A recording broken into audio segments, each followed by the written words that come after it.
Hi, I'm Lisa Kons with the Minnesota Safety Council and the Network of Employers for Traffic Safety. Welcome to the Speed Counts Before the Snow Flies webinar. I am going to talk to you today about just bringing up to the subconscious some of those safe driving tips and winter driving tips that are hopefully going to keep us all safe or a tad bit safer while we're out on the road. Before we get started, I would like to give a huge shout out to the Minnesota Speed Action team for helping to collaborate with this webinar, and also a thanks to my colleagues at the Department of Public Safety Office of Communications for their support also with this Speed Counts campaign. Without many partners, this would not be possible. So with no further ado, I will go ahead and share my screen and we will get started. All right, I do believe you can see my screen and you can hear me. So before the snow flies, are you ready for the road? We have some activity here with the weather lately. We've been truly blessed, I think, in terms of snow and beautiful weather and leaves not falling, but here it comes and we all need to prepare for it. So I'm just going to give you some data here to get started with. Did you know that every 12 seconds, someone dies in a motor vehicle crash? Every 10 seconds an injury occurs and every 5 seconds a vehicle crash occurs. We can do the math in the short time we're going to be here together today on what's happening on our nation's roads. This is national data, and it's not good. How many people are dying? How many people are being injured? How many crashes are occurring every second? And I want you to just think, what can I do about that? What's my role in this? What can I do behind the wheel to help prevent this from happening out on our roadways? Because right here in our own backyard, we have an issue. And the issue is this: we're going the wrong direction.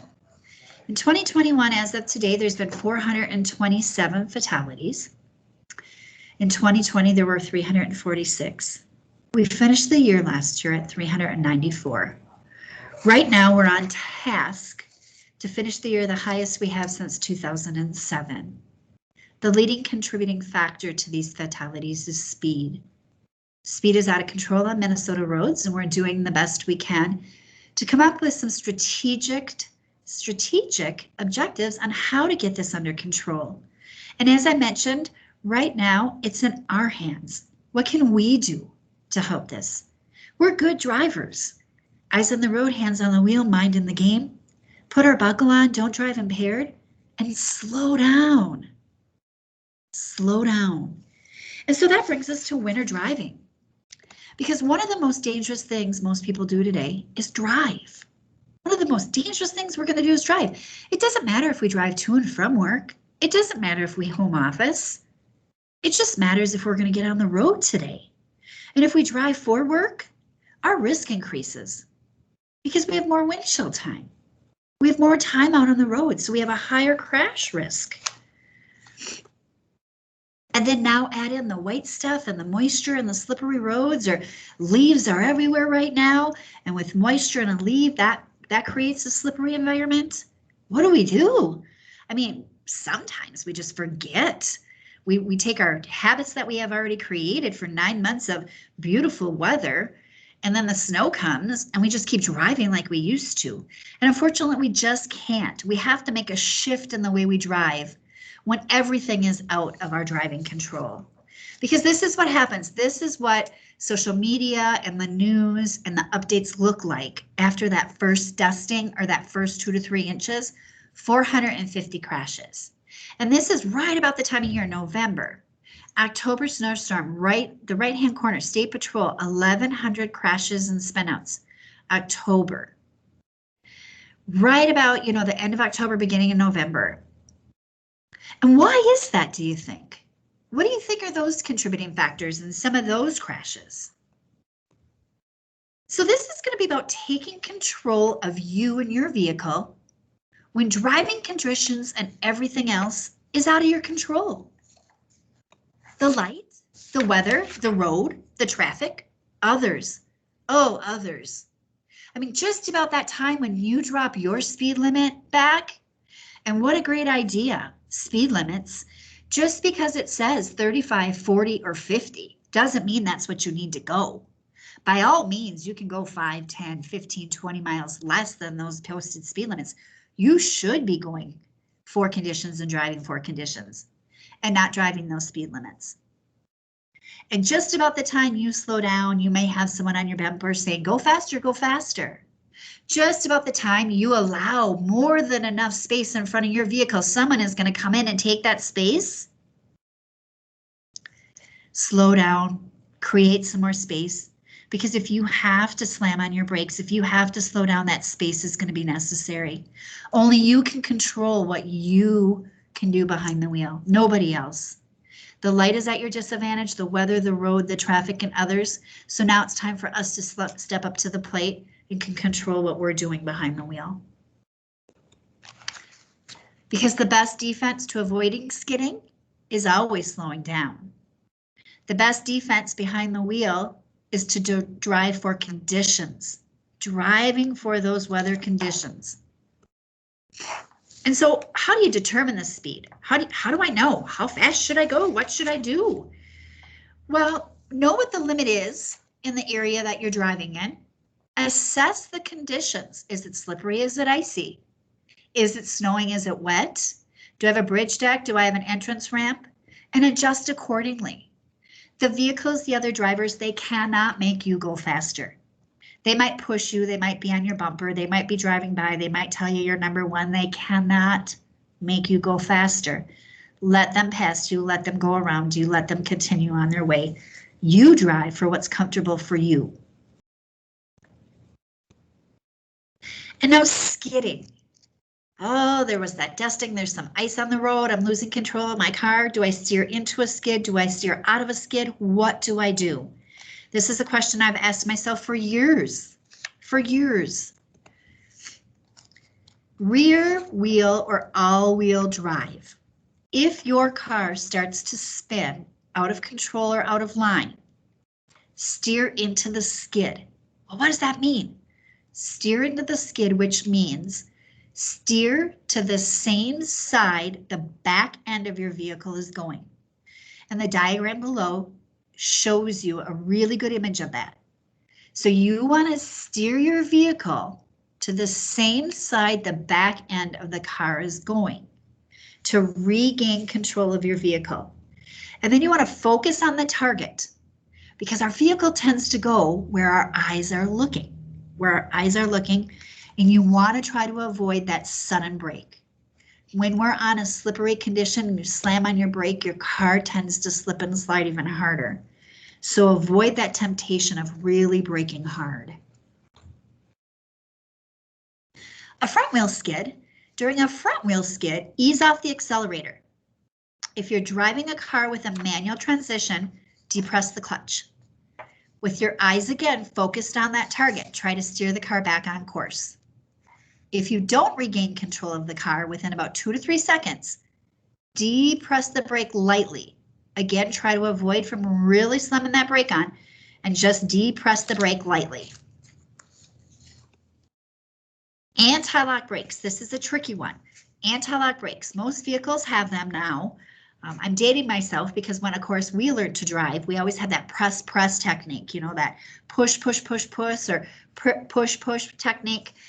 So with anti-lock brakes, you want to keep your foot on the brake firmly. If you have to engage that brake, if your vehicle needs to stop, the only way anti-lock brakes work is if you keep the foot on the brake firmly.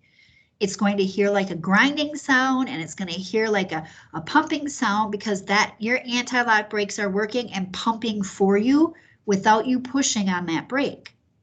Hold down the brake pedal and try to steer out of danger. The ABS is automatically pumping at a faster rate. If you pump anti-lock brakes, they are not going to engage correctly, which means your vehicle isn't going to be able to stop quickly or correctly. Without anti-lock brakes, the off-off technique. Ease up your foot. Keep your foot off the brake. Turn the steering wheel in the direction you want the front of your vehicle to go. And pump the brakes if you can feel them locking up. So if you feel your brakes locking up, that's when you want to use that off-off or that pump technique. So you want to ease off the accelerator, keep your foot off the brake, and then turn your steering wheel. But if you feel that your brake is engaging, then that's when you want to pump the brake to get it to disengage. Now I want to show you this. I want you to take a look at this video. I want you to be thinking about what could you have done to maybe prevented this? What could you have done as a driver? What are some of the issues and the hazards going on here? Now it really doesn't look like it's really snowing. Clearly it's slippery.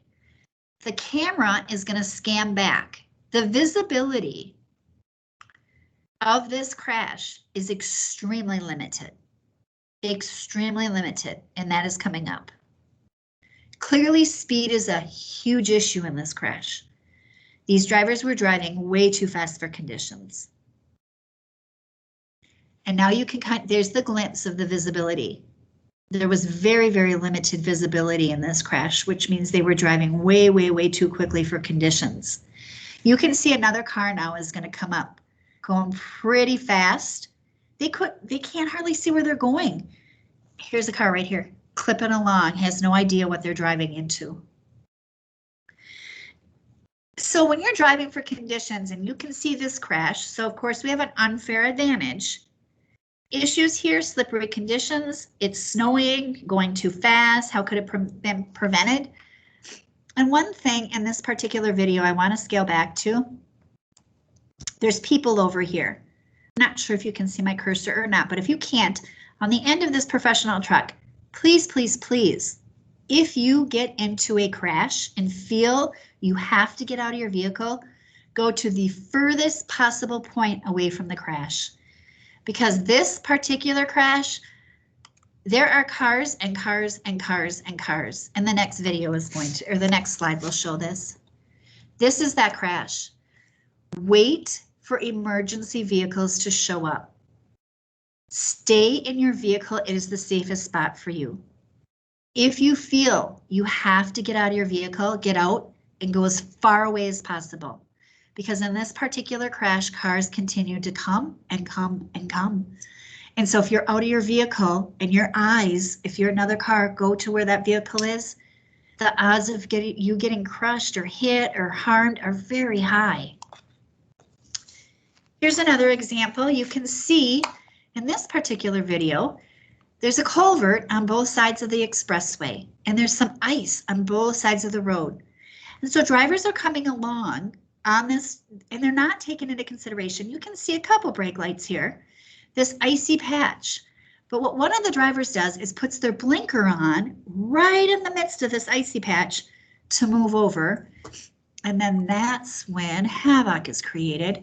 They hit that patch right at the end and then go over. Be very cognizant during the winter months on black ice, icy patches, when moisture is on the side of the roads.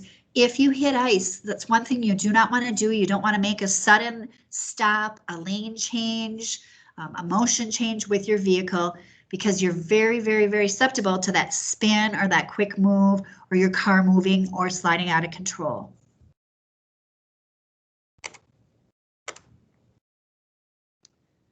Here's another one. This one is kind of a Murphy's Law situation. No cars down. There's an entrance ramp coming up. Both of these vehicles are going too fast for conditions once again. So you have a car coming down the entrance ramp, and now you have a car that's coming, no cars in sight. Too fast for conditions, slippery surface. Neither one of them can control their vehicle, and they hit. And you can see the roadway there in both of them. We're going a little too quick for conditions.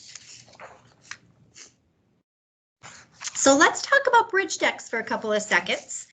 So bridge decks, one thing I want to bring to your subconscious and bridge decks is that right now, going into the winter months, Frosty or icy bridge decks, overpasses, ramps, those colder temperatures, especially in the morning and the evening, when it's colder in the morning and colder in the evening, are going to tend to be a little bit more slippery. The moisture from below, if there is a waterbed below those bridge decks, driving surfaces can freeze sooner than the roadway because we don't have that warm ground to keep them insulated. So they're off the ground, they have air coming from both ways. That is going to speed up that freeze process. Even though the main roadway may appear relatively safe, the bridge deck may be frosty or icy, particularly in those morning and evening hours. So it's really important to be keeping an eye out for ice and for moisture and that freeze thaw. Here is an example of how quickly that can happen. I want you to watch the right corner of this particular video. Tap their brakes very, very gently. And that is how quickly a spin out can happen on a bridge. So they tap their brakes, they spun, they hit, and then the hit pushed them over the particular bridge. So just please keep in mind when you're going over or on top, especially bridge decks, exit ramps, entrance ramps. Changing lanes or accelerating on a bridge, if the bridge is icy, any sudden move can make your vehicle slip, slide, or spin. So you really want to be paying extra attention when you encounter these types, the deck of a bridge. Entrance and exit ramps are the same way. That frost thaw cycle is different because they don't see the sunlight, especially under a bridge deck. If you're going up an entrance ramp that has a bridge deck over it, it's the same type of situation. And here's a really good example of that. Here's under a bridge deck. Now you can see on the left-hand side the ice under this bridge deck. A vehicle comes by, taps his brakes right as he hits the ice, shoots over 4 lanes of traffic. Traffic's moving along at a pretty good clip.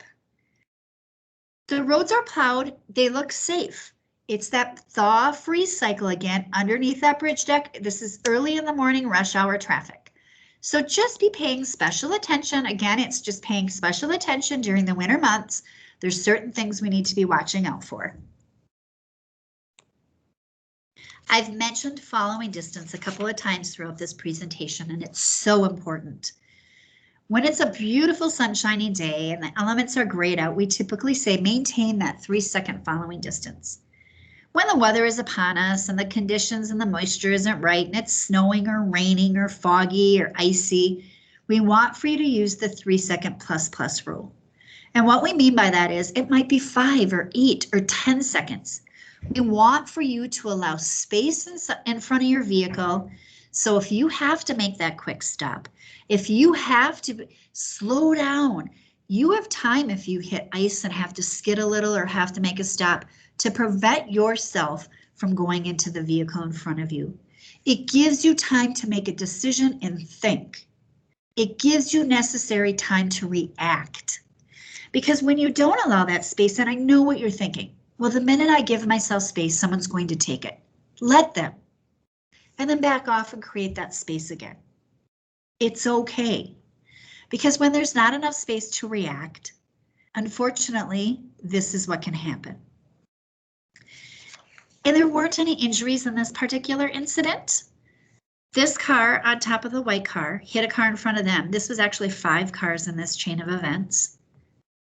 But I'm going to tell you what. I could ask for a show of hands right now and nobody in the audience is going to say, pick me. I wanted to be that car. I want to have to deal with my insurance and I want to be without a car and I don't want to be able to go to work and I don't want to be able to drive for the next week or 3 weeks while my car gets repaired or why I potentially have to look for a new one.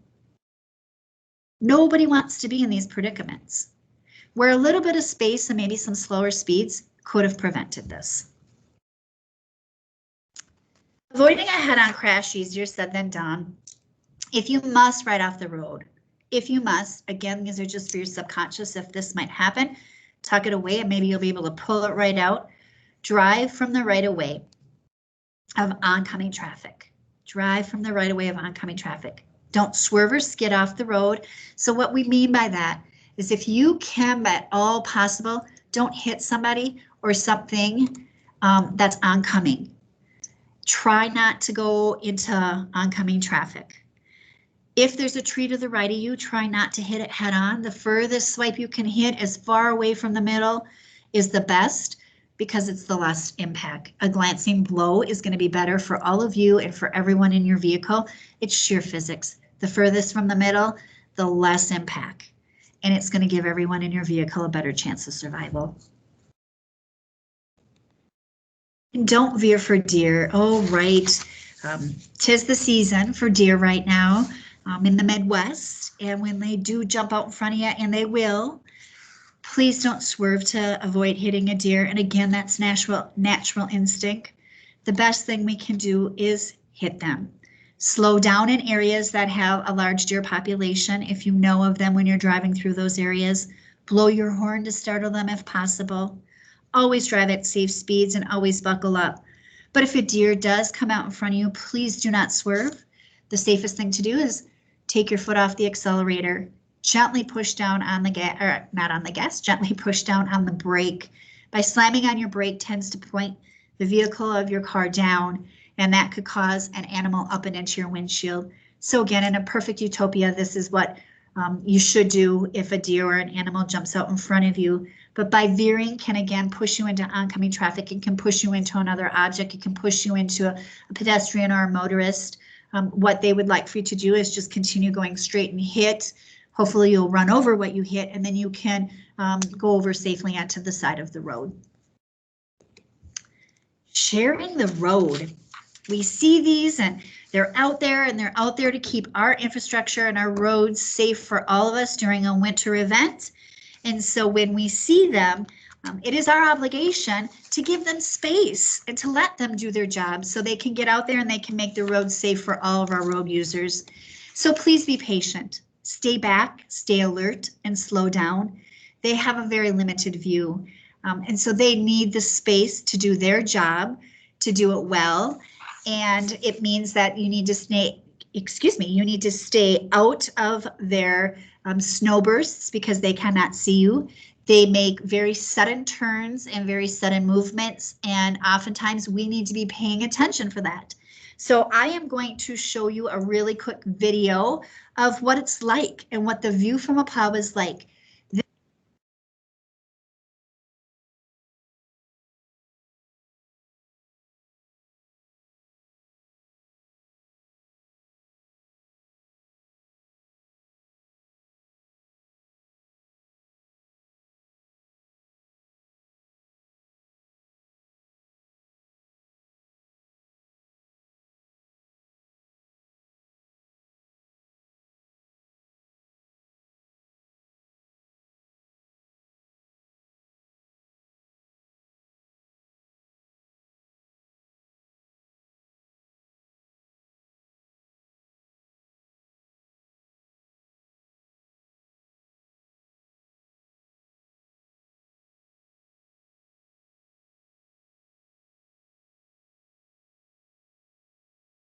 So there's a really good bird's eye view of the scenes.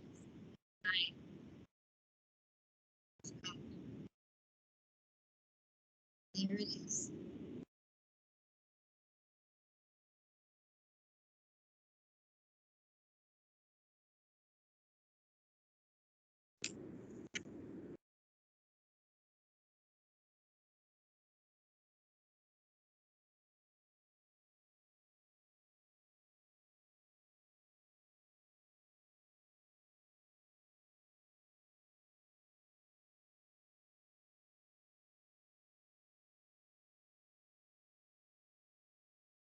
There's another good example.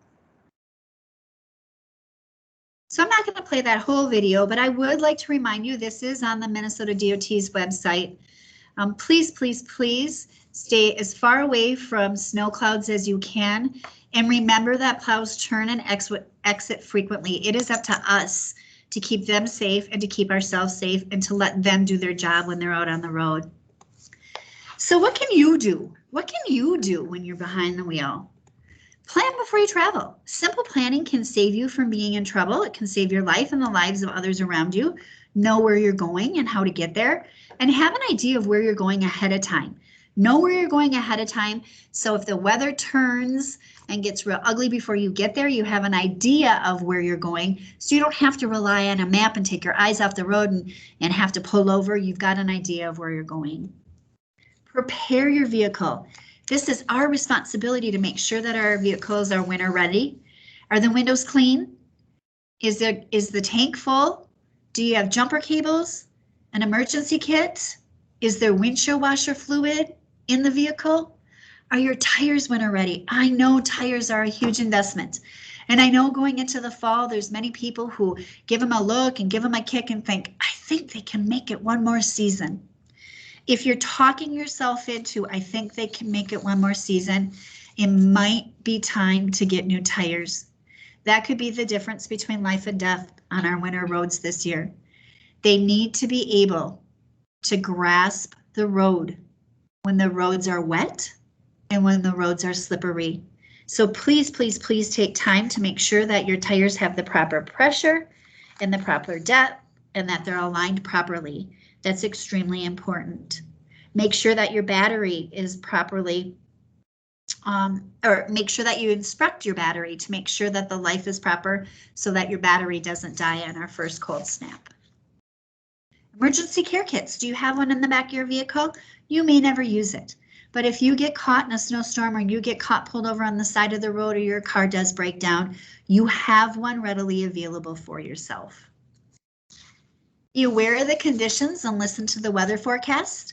I know many people who just don't feel comfortable wearing a coat, and that's absolutely fine, but please put one in your vehicle with an extra blanket and hats and mittens and scarves. So if something does happen, you have a way to stay warm and you have a way for others to stay warm if they're with you in your vehicle. Stay in your vehicle and with your vehicle. If you do get caught into a winter weather event or your car breaks down, leaving your vehicle is very dangerous. The storm will end and somebody will come across your vehicle, but your foot tracks may be snow covered and nobody's going to know what direction you headed. So it's very, very important to stay with your vehicle. And here's another example of why you want to stay in your vehicle. Remember how I said your eyes go to where the vehicle went? Here's a perfect example, slippery situation. Another vehicle hit that same ice that took them over. They're outside of their car. This ended in actually a rather good situation because neither of those pedestrians were injured. But far too frequently, this can end in a not so good situation. So stay in your vehicle, call the authorities. They will come, EMS, public safety will be there to help you. If you're inside your vehicle, the chances of you getting harmed or injured are far less than if you get out into the expressway. And here's one more example of how quickly that can happen. Again, they got out, exchanging information, and then they stood out and they're calling. These people thought they could just push their car back onto the expressway. And here's two more vehicles that decided to join them. It happens that quickly.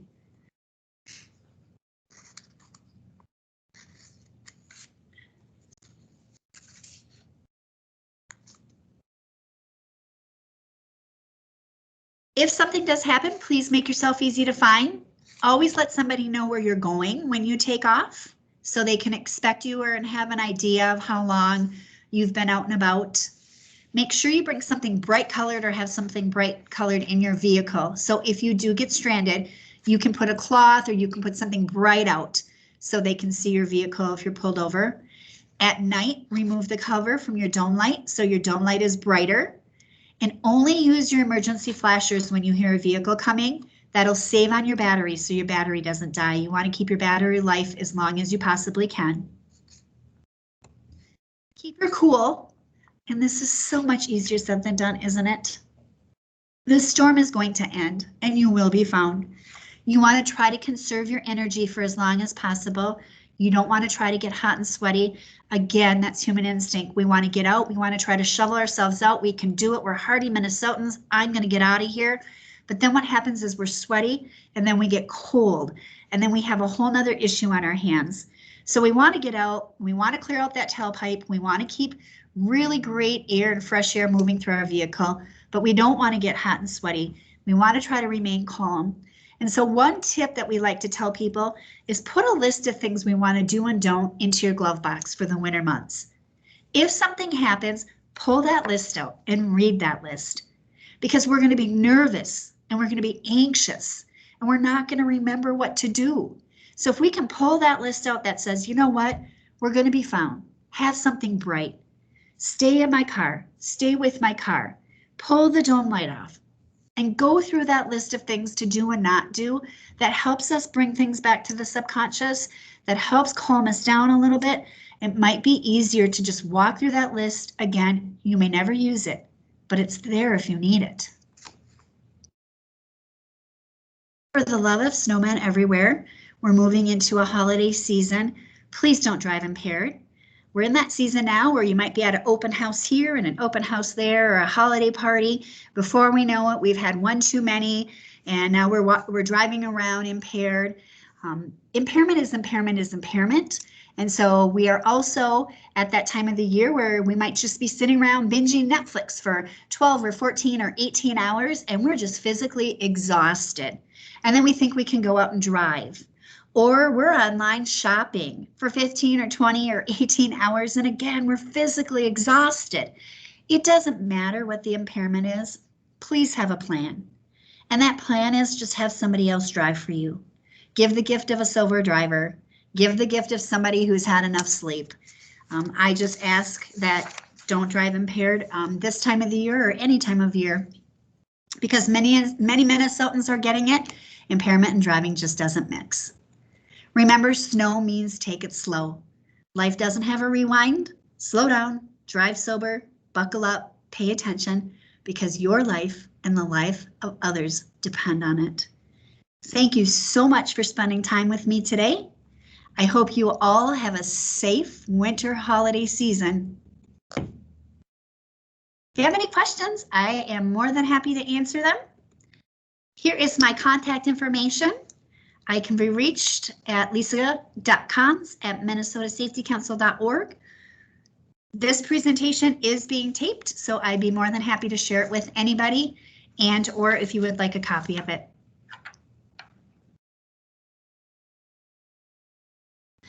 All right, I think that is all I have for today. Thanks again, and I hope to see all of you soon.